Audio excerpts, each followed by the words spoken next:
कई बार जब हम कर्म करते हैं, सफलता प्राप्त करते हैं, कठिन परीक्षाओं पर उत्तीर्ण होते हैं, बड़े कार्य करते हैं, हमें लगता है कि संसार से थोड़ी प्रशंसा हमें मिलनी चाहिए।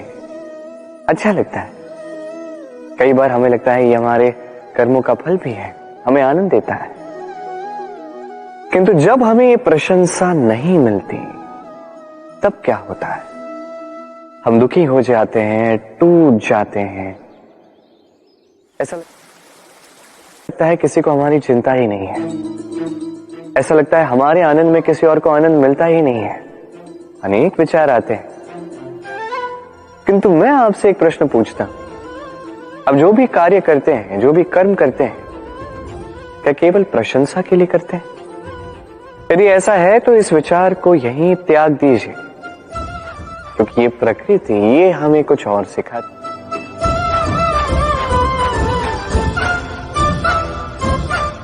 इस पुष्प को देख लीजिए,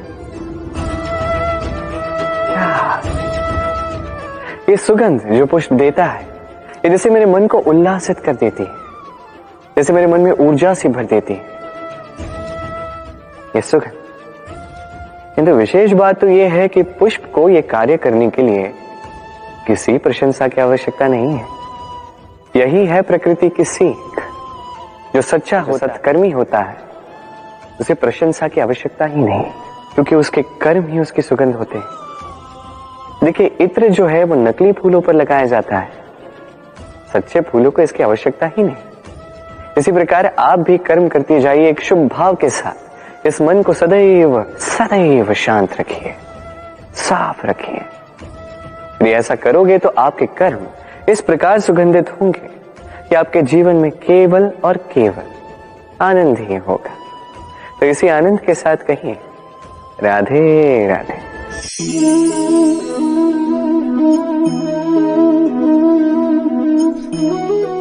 इस सूखे पत्ते को आप देख रहे हैं, ये कभी एक डाली पर हुआ करता था, हरा भरा,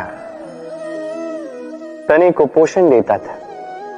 किंतु जैसे ही ये सूख गया, जैसे ही इसने पोषण देना बंद कर दिया, इसे गिरा दिया गया। अब आप कहेंगे यही तो सच है, यही तो संसार का कड़वा सच है।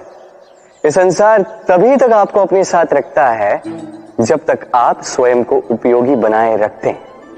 मैं ये नहीं कहूंगा कि ये झूठ है, ये अवश्य कहूंगा कि ये संपूर्ण सत्य नहीं है। संपूर्ण सत्य ये है, यदि आप चाहें तो सदा सदा के लिए संसार को पोषण दे सकते हैं, और सदा सदा के लिए संसार अपने साथ रख सकता है। कैसे? इसी सूखे पत्ते का उदाहरण आपको देता हूं। ये सूखा पत्ता पहले पिसेगा, तत्पश्चात वर्षा के साथ गलेगा, फिर खाद बनेगा, फिर उसी वृक्ष की जड़ों में समा जाएगा, एक नवा अंकुर को एक नया जन्म देगा।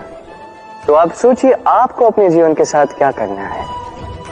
यदि कभी आप गिरे, कभी असफल हुए, तो आपको इस उत्साह को खो देना या पुनः खड़ा होना और एक नए संसार की रचना करनी है।